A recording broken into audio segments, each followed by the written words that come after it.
नमस्कार, आप देख रहे हैं न्यूज वन इंडिया। मैं हूं आपके साथ पूजा यादव। आखिरी चरण के लिए पीएम मोदी का यूपी में धुआंधार प्रचार। आज सोनभद्र के रॉबर्ट्सगंज में जनसभा करेंगे पीएम मोदी।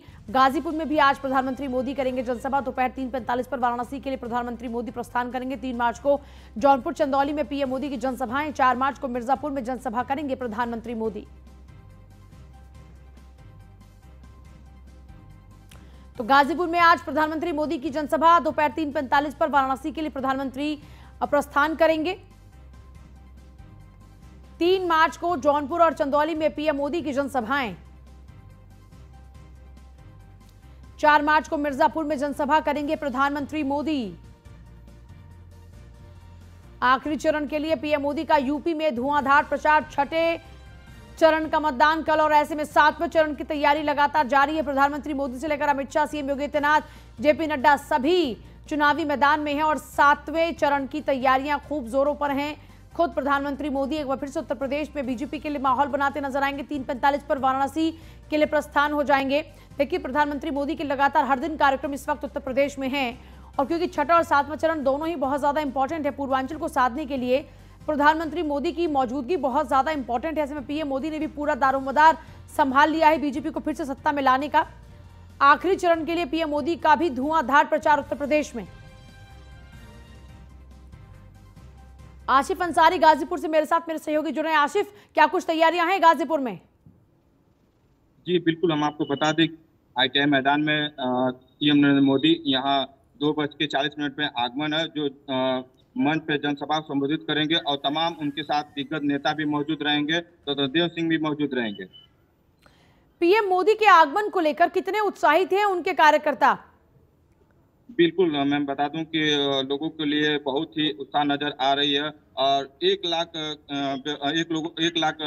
लोगों के लिए व्यवस्था की गई है, जो कि 50,000 कुर्सियां की व्यवस्था की गई है। अच्छा आसिफ, मुझे लगता है कि आप जिस मैदान में ये रैली है उसी मैदान में आप इस वक्त मौजूद हैं। चाहेंगे कि आप दर्शकों को दिखाएं कि क्या कुछ खास तैयारियां की गई हैं पीएम मोदी के आगमन को लेकर? बिल्कुल, हम आपको दिखाना चाहेंगे। इसी ITI मैदान में जनसभा को संबोधित करेंगे पीएम नरेंद्र मोदी और जो लगभग 2:45 का उनका आगमन है। उनके साथ तमाम दिग्गज नेता भी मौजूद रहेंगे। मैं आपको बता दूं कि 1 लाख लोगों के लिए व्यवस्था की गई है, जो 50,000 कुर्सियां लगी हुई। बहुत ही उत्साह नजर को मिल रहा है। जी अच्छा, यहाँ पर क्या कुछ मुद्दे रहेंगे खास तौर पर जो पीएम मोदी की जुबान से सुनने को मिल सकते हैं और यहाँ के लोगों की अपेक्षाएं क्या हैं? बिल्कुल, मैं बता दूं 7 विधानसभा है, जो 7 विधानसभा में पश्चिम गुलाब को फूल खिलाने के लिए काम करेंगे। अच्छा, एक बार चाहेंगे फिर से आप जरा दिखाएं तस्वीरें, किस तरीके की तैयारियां हैं, किस तरीके से मंच सजाया गया है? की जनसभा यही ITI मैदान में जनसभा को संबोधित करेंगे और लगभग 2:45 उनका आगमन है। 2:45 का आगमन है। आप देख सकते हैं कि लोगों की बैठने की व्यवस्था की गई है और मंच सजाया गया है। पीएम मोदी के साथ कौन कौन इस जनसभा में मौजूद रहेगा, इसके बारे में क्या कुछ खास जानकारी आसिफ? जी बिल्कुल, उनके साथ देव सिंह भी मौजूद रहेंगे और तमाम दिग्गज भी नेता मौजूद रहेंगे। चलिए, शुक्रिया आपका पूरी जानकारी के लिए। देखिए, तस्वीरें आप लगातार देख रहे हैं, मंच भी आप देख रहे हैं किस तरीके से मंच यहाँ पर सजाया गया। प्रधानमंत्री मोदी यहाँ पर पहुंचेंगे। प्रधानमंत्री मोदी का आज कार्यक्रम रहेगा। 7वें चरण के लिए लगातार तैयारियां जारी हैं और धुआंधार चुनाव प्रचार चल रहा है। गाजीपुर में भी आज प्रधानमंत्री मोदी पहुंचेंगे, जनसभा करेंगे और उसके बाद वाराणसी के लिए भी वो रवाना हो जाएंगे। 7वें चरण के लिए प्रचार पर अमित शाह का पूरा जोर है और 7वें चरण के लिए अमित शाह लगातार प्रचार भी कर रहे हैं। 3 दिन लगातार आप देख रहे हैं किस तरीके से प्रचार खूब जोरों पर है और 3 जिलों में प्रचार भी गृह मंत्री अमित शाह करते नजर आएंगे। चंदौली, जौनपुर और आजमगढ़, इन 3 जिलों में जनसभाएं हैं उनकी। आज सुबह 11:45 पर उनकी पहली जो जनसभा होगी वो होगी चंदौली में और उसके बाद उनका कार्यक्रम जब आगे बढ़ेगा तो 1 बजे वो जौनपुर में जाएंगे और दोपहर के 2:30 बजे का जो उनका कार्यक्रम रहेगा वो रहेगा आजमगढ़ में। तो चंदौली, जौनपुर और आजमगढ़, इन 3 इलाकों में जाएंगे अमित शाह और जबरदस्त तरीके से चुनाव प्रचार यहाँ पर किया जाएगा। पुरजोर कोशिश की जा रही है बीजेपी के लिए सत्ता में वापसी के लिए। तो प्रधानमंत्री मोदी खुद पहुंच रहे हैं, अमित शाह पहुंच रहे हैं, योगी तो हैं ही जिनके नाम पर चुनाव चल रहा है, लेकिन अब प्रधानमंत्री मोदी के नाम पर भी पूर्वांचल में वोट मांगे जा रहे हैं, उनके काम पर वोट मांगे जा रहे हैं। अमित शाह लगातार माहौल बना रहे, विपक्षी पार्टियों को जबरदस्त तरीके से घेरा जा रहा है। कभी बाबा बुलडोजर तो कभी भगवा रंग पसंद है, ये तमाम जो बातें हैं वो इस वक्त खूब जोरों पर हैं। चंदौली, जौनपुर, आजमगढ़ में आज अमित शाह की जनसभाएं हैं। 11:30 से लगभग ये कार्यक्रम शुरू होगा और उसके बाद में 2:30 बजे तक ये सब चीजें चलती रहेंगी, मतलब ये जनसभाएं चलती रहेंगी। संदीप श्रीवास्तव आजमगढ़ से हैं, कृतिका भारद्वाज हमारे साथ जौनपुर से जुड़ेंगी। संदीप श्रीवास्तव का एक बार रुख करेंगे। संदीप, आजमगढ़ में अमित शाह पहुंच रहे हैं और उनका जो आखिरी कार्यक्रम है आज का वो आजमगढ़ में ही है। आजमगढ़ के सियासी समीकरणों को देखते हुए अमित शाह, उनके कार्यकर्ता और संगठन की क्या कुछ खास तैयारियां देखने को मिल रही हैं? हाँ, मैं आपको बता दूं कि आज अमित शाह का जो है यहाँ पे दौरा है, जो 2 बजे यहाँ मुबारकपुर में आएंगे, जो कि मुस्लिम बाहुल्य क्षेत्र है, जहां यहाँ से लगातार 2 बार जो है अमित गुड्डू जमाली यहाँ से विधायक रहे हैं, जो कि विधानसभा बसपा में अध्यक्ष भी रहे हैं। उन्होंने पार्टी छोड़ के AIMAI से चुनाव भी लड़ रहा है, तो यहाँ पे निश्चित ही कड़ी टक्कर भाजपा को मिलेगी, जिसको अमित शाह अपने ओजस्वी भाषणों से कार्यकर्ताओं में जोर भरेंगे और यहाँ की जनता को साधेंगे कि यहाँ पे प्रत्याशी यहाँ पे जीते। अच्छा, प्रत्याशियों को जिताने के लिए तो पूरी कोशिश होगी ही, लेकिन यहाँ के सियासी समीकरण क्या कहते हैं और उनको साधने के लिए बीजेपी की स्ट्रैटेजी क्या नजर आ रही है फिलहाल? यहाँ पे देखिए, कभी भी भाजपा कभी भी एक सीट पाई है या कभी भी नहीं पाई है। आजमगढ़ में 10 विधानसभा सीटें हैं, जो कभी भी एक पाती है या कभी नहीं पाती है। तो यहाँ पे बहुत बड़ी चुनौती भाजपा के लिए है आजमगढ़ में साधने के लिए। तो यहाँ निश्चित उसको 2 या 3 सीटें मिले, जो दिखती जा रही, क्योंकि पिछले 5 साल में योगी जी के और प्रधानमंत्री जी का जो कार्य रहा है उससे लोग जनता को पहुंचा रहे हैं। यहाँ के बड़े नेता उन्हीं पे और बार बार ये एक नारा लगा रहे हैं कि जो राम को लाए हम उनको लाएंगे, ये नारा और भगवा और बुलडोजर, ये सारी चीजें बार बार लाई जा रही है। जनता को बता, जो राम को लाए हैं हम उनको लाएंगे, आजमगढ़ में इसका कोई असर हो रहा है क्या? क्योंकि आप कह रहे हैं कि मुस्लिम बाहुल्य इलाका है, तो मुस्लिम बाहुल्य इलाके में राम के नाम का कोई सहारा है बीजेपी को कि नहीं? देखिए, ये बार बार नारा उभर के आ रहा है और इसका कहीं ना कहीं भाजपा को फायदा मिलने की दिख नहीं रहा है लोगों में। लेकिन तो यहाँ का जो अंक गणित है, जो यहाँ का जातिगत और धर्मगत जो यहाँ पर जो इनका अंक गणित है, उसके लिहाज से मान लीजिए अगर ये काम करता भी है, हम राम को लाए हैं हम उनको लाएंगे, ये अगर नारा यहाँ स्लोगन काम करता भी है, तो क्या उन वोटर्स के जरिए बीजेपी यहाँ जीत हासिल कर सकती है? अंक गणित क्या है यहाँ का उस हिसाब से? उस नारे को लेके ये नहीं कहा जा सकता कि जीत हासिल, लेकिन हाँ, अपने जो पिछले चुनाव में हार का अंतराल रहा उसको काफी हद तक कम कर सकती। क्या हो सकता है कि वो जीत भी जाए 1-2 सीट यहाँ से। तो मतलब अमित शाह यहाँ पर उसी स्ट्रैटेजी के तहत पहुंच रहे हैं और अपने कार्यकर्ताओं में एक बार फिर से जान भरने की कोशिश यहाँ जरूर की जाएगी और उसी कोशिश के तहत जो कार्यकर्ता है उसने भी पूरी तैयारी कर ली है। यहाँ पर कब तक लोग पहुंचने वाले हैं? 11:30 बजे का लगभग कार्यक्रम, 11:45 का उनका कार्यक्रम है। उसके बाद आजमगढ़ की बात करें तो लगभग 2:30 बजे का कार्यक्रम यहाँ पर है, जहां तक मेरी जानकारी है। तो अभी भीड़ आनी शुरू हुई कि नहीं? वहां भीड़ आनी शुरू हो गई है और क्योंकि ये भाजपा का कार्यक्रम है, अमित शाह को लोग सुनना चाहते हैं, उनकी जैसी बातों से लोग इंस्पायर भी होते हैं, इसलिए यहाँ पे भीड़ का रेला शुरू हो गया अभी से कि अपनी लोग सीट सुनिश्चित करें, अपनी जगह सुनिश्चित करें, इसलिए भीड़ का रेला बढ़ता जा रहा है। ठीक है, बने रहिए हमारे साथ में। देवेंद्र खरे भी जुड़ गए हमारे साथ में जौनपुर से। जौनपुर में भी देखिए पहुंच रहे हैं क्योंकि अमित शाह। देवेंद्र, जौनपुर की बात करें तो जौनपुर में क्या कुछ तैयारियां हैं और इस बार बीजेपी की राह कितनी अच्छी है, कितनी कठिन है, और अमित शाह की एंट्री होने के बाद वहां पर कितना बेहतर माहौल हो सकता है बीजेपी के लिए? आपको बता दें कि लास्ट चरण के मतदान को लेकर लगातार सभी पार्टी के शीर्ष नेता जौनपुर में आ रहे हैं। आज अमित शाह का भी है, अखिलेश यादव का भी है और छत्तीसगढ़ के मुख्यमंत्री बघेल जी का भी है। लगातार क्योंकि 7 मार्च को यहाँ पर मतदान होना है, सभी पार्टी के नेताओं ने पूरी तरह से यहाँ पर ताकत झोंकी हुई है। जहाँ पर लगातार यहाँ पर समाजवादी से अखिलेश यादव सभी लोगों को, नेताओं को जोश भर रहे हैं। आज लगभग अखिलेश यादव का 5 जगह जनसभा की तैयारी है और अब से कुछ ही देर बाद यहाँ पर अखिलेश यादव साहगंज के जमुनिया गाँव में पहुंचेंगे और अमित शाह लगभग 2 बजे पहुंचेंगे केराकर विधानसभा में। वहाँ पे चुनावी जनसभा को संबोधित करेंगे और मतदाताओं को चुनावी मंत्र देंगे कि किस तरह से केराकर से एक बार फिर वहाँ से बीजेपी चुनाव जीत सकेगी। की एंट्री है वो अपने आप में बहुत ज़्यादा खास है, क्योंकि इन इलाकों के अंदर बीजेपी को जीत पाना बहुत बहुत बहुत ज़रूरी भी है और जौनपुर में मजबूत स्थिति रखना भी बहुत इंपॉर्टेंट है। तो जौनपुर में मजबूत स्थिति के लिए कोई खास स्ट्रैटेजी के तहत अमित शाह आ रहे हैं क्या? उनके जो करीबी हैं, जो वहां पर लोग काम कर रहे हैं, उनको क्या अपेक्षा है अमित शाह की इस एंट्री से? जी, आपको बता दें, जहाँ पर बीजेपी के चाणक्य माने जाते हैं अमित शाह की, हर जगह वो अपना मंत्र देते हैं, कार्यकर्ताओं को जोश भरते हैं। ऐसे में बीजेपी को एक बड़ी ताकत मिलेगी, क्योंकि अमित शाह की एंट्री हो चुकी है। कल प्रधानमंत्री नरेंद्र मोदी का भी कार्यक्रम है तिलकधारी में। ऐसे में बीजेपी के नेता सभी लोग ताकत झोंक रहे हैं कि किस तरह से यहाँ पर 9 विधानसभा में बीजेपी का कमल खिल सके। ऐसे में लगातार बीजेपी के शीर्ष नेता जौनपुर में आगमन हो रहा है। जी, वापस लौटती हूँ मैं आप लोगों के पास। वाराणसी में जेपी नड्डा बीजेपी के राष्ट्रीय अध्यक्ष रैली करेंगे। वाराणसी में उद्यमियों को संबोधित भी करेंगे जेपी नड्डा। शाम के 6:15 बजे उनकी प्रबुद्ध समाज के जो लोग हैं उनसे बातचीत होगी, संबोधित करेंगे उनको। सर्किट हाउस के पास निजी होटल में यह कार्यक्रम होगा। तो बीजेपी के तमाम दिग्गज जुटे हुए हैं उत्तर प्रदेश के अंदर। खुद जेपी नड्डा भी आप लगातार देख रहे हैं, पूर्वांचल पर पूरा जोर दिए हुए हैं। Amit Shah, PM Modi, JP Nadda, CM Yogi, सभी के कार्यक्रम लग रहे हैं आज। उत्तर प्रदेश में 7वें चरण के लिए चुनाव प्रचार लगातार जारी है। 7वां चरण यानी आखिरी चरण। 7वें चरण में 54 सीटों पर वोटिंग होगी। इन 54 सीटों को साधने की पूरी कोशिश की जा रही है। देखिए, छठे और 7वें चरण की कुल सीटें मिलाकर 111 बचती हैं। इन 111 में बीजेपी फिर से 100 का आंकड़ा पार करना चाहती है। 90% पिछली बार भी देखिए लगभग उनके पास में थी। इस बार भी यही कोशिश की जा रही है कि 90% फिर से इनके पास में हो, इनके खाते में हो, और तभी बीजेपी की बड़ी जीत होगी।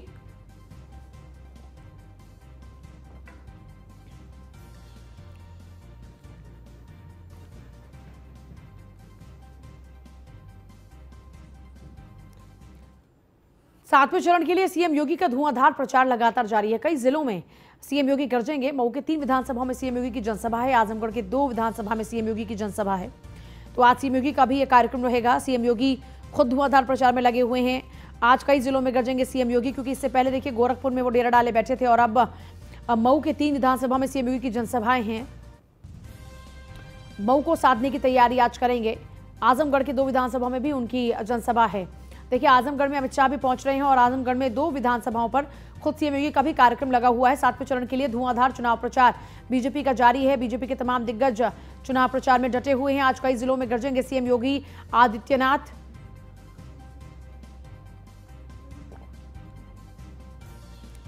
संदीप श्रीवास्तव आजमगढ़ से हमारे साथ में जुड़े हुए। संदीप का एक बार रुख करेंगे। संदीप, आजमगढ़ में खुद सीएम योगी आज 2 विधानसभाओं पर चुनाव प्रचार करेंगे। आजमगढ़ के लिए क्या कुछ खास तैयारियां हैं आज बीजेपी की? सीएम योगी के आगमन पर उनके कार्यकर्ता किस तरीके से वहां पर डटे हुए हैं और किन मुद्दों को लेकर आज बात हो सकती है? मैं आपको बता दूं कि आज 12 बजे सदर विधानसभा के लिए वो आज कैंपेनिंग करेंगे और जनसभा कर रहे हैं। जनता की यहाँ बताएंगे, क्योंकि यहाँ भाजपा के लिए कहीं ना कहीं सदर सीट जो है नाक का सवाल है, क्योंकि यहाँ पे करीब 8 बार से विधायक रहे हैं सपा के दुर्गा प्रसाद यादव जी, और पिछली बार अखिलेश यादव गुड्डू जी यहाँ से चुनाव लड़े, जो कम अंतरालों से हारे हैं। इस अंतराल को भरने के लिए पूरे कार्यकर्ताओं में जोश है और उसी जोश को हावी करने के लिए आज सुबह के मुख्यमंत्री भी यहाँ 12 बजे करतालपुर बाईपास पे जनसभा का उनका आयोजन है। इसमें वो आके कर्ताओं में जोश भरेंगे और यहाँ की जनता को साधेंगे कि इस बार सदर की सीट भाजपा की झोली में जाए। मतलब वहां पर समाजवादी पार्टी को न सिर्फ कड़ी टक्कर देने के बल्कि शिकस्त देने के लिए खुद सीएम योगी की प्रेजेंस बहुत इंपॉर्टेंट है। लेकिन वहां पर क्या कुछ सियासी माहौल है? सीएम योगी की प्रेजेंस, उनकी एंट्री के बाद यहाँ क्या माहौल बदलने की गुंजाइश नजर आती है? यहाँ पे बड़े बड़े नेताओं, ये 7वें चरण का और आखिरी चरण का चुनाव यहाँ पे आजमगढ़ होना है, तो यहाँ पे सारे बड़े नेताओं का जमावड़ा लगेगा और ये चाहेंगे कि आजमगढ़ की कम से कम 5-6 सीट तो भाजपा की झोली में जाए। हाँ। जी। अच्छा, एक और बात, ये तो चलिए ये नेताओं की बात हुई, ये पॉलिटिकल पार्टीज की सोच की बात हुई, लेकिन यहाँ की जनता के मन में क्या है? कि जनता अभी खुल के अपने विचार को नहीं रख रही है, लेकिन दबे और अंदर की जुबान में यही उभर के सामने आ रहा है कि लोग बार बार ये कहीं ना कहीं राशन फ्री का बांटना और राम मंदिर और विश्वनाथ मंदिर का मुद्दा यहाँ लोगों के दिमाग में हावी है। तो मतलब कहीं ना कहीं ये पूर्वांचल सबके लिए में राम कठिन मंदिर बात। से लेकर मुफ्त राशन तक सबका काम चल रहा है। मतलब इसी बात से लोग खुश हैं और हो सकता है कि इसके नाम पर बीजेपी को वोट पड़ जाए, जी, क्योंकि इस बार एक जो नया तबका निकल कर आया है, ये तबका वो जो लाभार्थी तबका है, यानी जाति धर्म से इतर एक और तबका भी है, लाभार्थी तबका, जिसको सरकारी योजनाओं का लाभ मिल रहा है। हो सकता है कि ये लाभार्थी जो हैं, ये लाभार्थी तबका बीजेपी के पाले में चला जाए। लेकिन क्या कोरोना को लेकर कोई बात लोग कर रहे हैं चुनाव के दौरान में? कोरोना की दूसरी लहर के दौरान में जिस तरीके से स्वास्थ्य सेवाओं का हाल बड़ा खस्ता हो गया था, लोगों को दवाइयाँ नहीं मिल रही थी, अपने लोगों के जितनी तेजी के साथ छोड़कर चले गए थे, क्या वो दुख दर्द या वो पल अब उनकी भी कोई चर्चा है दूर दूर तक, या फिर जैसा बोलते हैं कि वोटर की शॉर्ट टर्म मेमोरी लॉस होता है, वो वाली सिचुएशन है यहाँ? नहीं, ऐसा कुछ नहीं है। यहाँ आजमगढ़ का अगर देखा जाए कोरोना काल में, तो यहाँ के सर्व दलों ने ही इस कोरोना काल में सबकी मदद की, कुछ एनजीओ भी लोगों की मदद की। लेकिन ये कहीं ना कहीं अदर पार्टियां बीजेपी इस बात पे घेरती है कि लोग जो पैदल चल के आए और भूखे मरे, जो समाचारों में दिखाया गया, वो लेके कहीं ना कहीं छीटाकशी करी है कि उस पर भाजपा को फेलियर बताते हैं। चलिए, शुक्रिया आपका फिलहाल पूरी जानकारी के लिए, सभी का शुक्रिया फिलहाल पूरी जानकारी के लिए। केशव प्रसाद मौर्य का 3 जिलों में आज प्रचार है, वाराणसी में, सोनभद्र में और भदोही में। उनका आज यहाँ चुनाव प्रचार कार्यक्रम रहेगा। 11:15 बजे लगभग उनके पहुंचने की पूरी जानकारी मिल रही है और 11:30 बजे लगभग पीएम मोदी की जनसभा में वो शामिल होंगे। दोपहर के 3:30 बजे का जो उनका कार्यक्रम रहेगा भदोही में रहेगा प्रचार का। डिप्टी सीएम भी लगातार देखिए चुनाव प्रचार में जुटे हुए हैं और पूर्वांचल की जंग तो बहुत ज़्यादा खास है।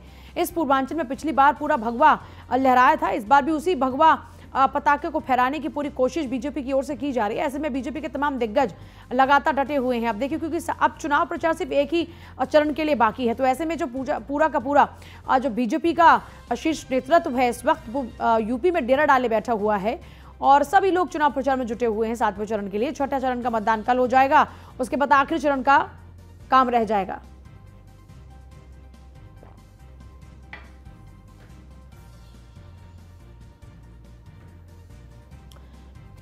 एसके वाजपेयी मेरे साथ मेरे सहयोगी जुड़ रहे हैं। एसके, केशव प्रसाद मौर्य भी वाराणसी, सोनभद्र, भदोही में उनका चुनाव प्रचार का कार्यक्रम है।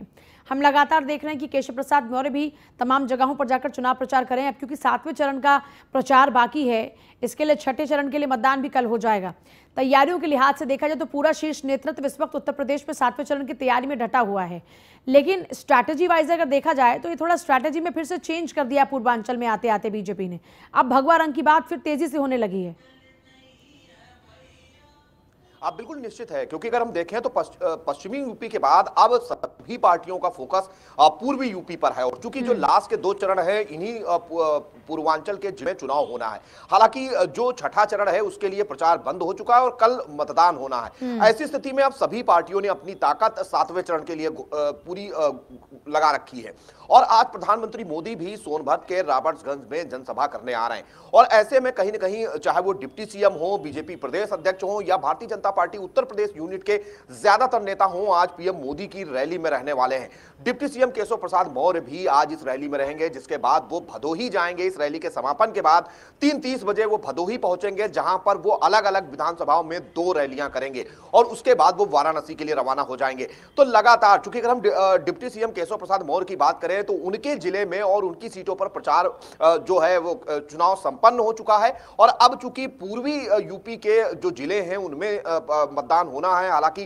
कल छठे चरण का होगा और 7वें चरण के लिए अब लगातार सभी पार्टियों ने ताकत झोंक रखी है। तो कहीं ना कहीं बीजेपी की कोशिश यही है कि ज्यादा से ज्यादा लोगों तक अपनी बात पहुंचाई जाए, उन चीजों का जवाब दिया जाए जिनको लेकर कहीं ना कहीं विपक्ष सरकार को घेर रहा है या जिनको लेकर लगातार सवाल उठ रहे हैं। जो चीजें भारतीय जनता पार्टी दोबारा से अगर सत्ता में आती है तो करने वाली है, उन बहुत सारे जवाब दिया जाए। अब देखना यह सारे उपायों का कितना फायदा भारतीय जनता पार्टी को मिलता है, लेकिन यह निश्चित है कि बीजेपी कोई कोर कसर नहीं छोड़ना चाहती है और हर उस मुद्दे पर कहीं ना कहीं अपनी बात लोगों तक पहुंचाने की कोशिश कर रही है, जिससे उसको 2022 में बेहतर परफॉर्मेंस सके। अब देखना यह है कि इन सारी चीजों का कितना जनता समझ पाती है और कितना साथ भारतीय जनता पार्टी का देती है, क्योंकि उत्तर प्रदेश से लेकर केंद्र तक बीजेपी की सरकार है। ऐसे में एंटी इनकम्बेंसी बड़ा फैक्टर है। अब देखना यह है कि जहां लगातार चाहे प्रधानमंत्री मोदी हो, सीएम योगी हो, गृह मंत्री हो, रक्षा मंत्री हो, या फिर उत्तर प्रदेश के डिप्टी सीएम केशव प्रसाद मौर्य हो, या बाकी के नेता जो लगातार अपनी कोशिश में लगे हैं, कहीं ना कहीं कोशिशों का कितना फायदा मिलता है, ये 10 तारीख को पता चलेगा। जी बहुत शुक्रिया इसके आपका भी फिलहाल पूरी जानकारी के लिए। जाहिर सी बात है कि नतीजे क्या होंगे ये बताएंगे कि मेहनत किसने कितनी बेहतर की है। और जैसे होता है ना, बच्चा एग्जाम देता है, उसके बाद टीचर चेकिंग करते हैं पेपर की और उसके बाद मार्क्स दिए जाते हैं, लेकिन वो सिलेबस के अकॉर्डिंग होता है। अब यहाँ जनता का सिलेबस थोड़ा सा अलग है। अब जनता ने अपने लिए कौन सा सिलेबस चूज किया है और उस सिलेबस पर किसने बेहतर काम किया है, ये नतीजे बताएंगे। आखिरी चरण के लिए अखिलेश यादव भी पूरा दम दिखा रहे हैं। आज जौनपुर की कई विधानसभाओं पर उनका भी चुनाव प्रचार है। सुबह 11:30 बजे जौनपुर के जमुनिया मैदान में जनसभा करेंगे। दोपहर 12:30 बजे जौनपुर के बदलापुर में उनकी जनसभा है। दोपहर के 1:30 बजे जौनपुर के जासुपुर चकिया में जनसभा है। दोपहर के 2:40 पर सुजानगंज मुगरा बादशाहपुर में जनसभा है। दोपहर 3:30 बजे मछली शहर के रामगढ़ बरावा में उनकी जनसभा है। इस तरीके से ये जनसभाएं रहेंगी।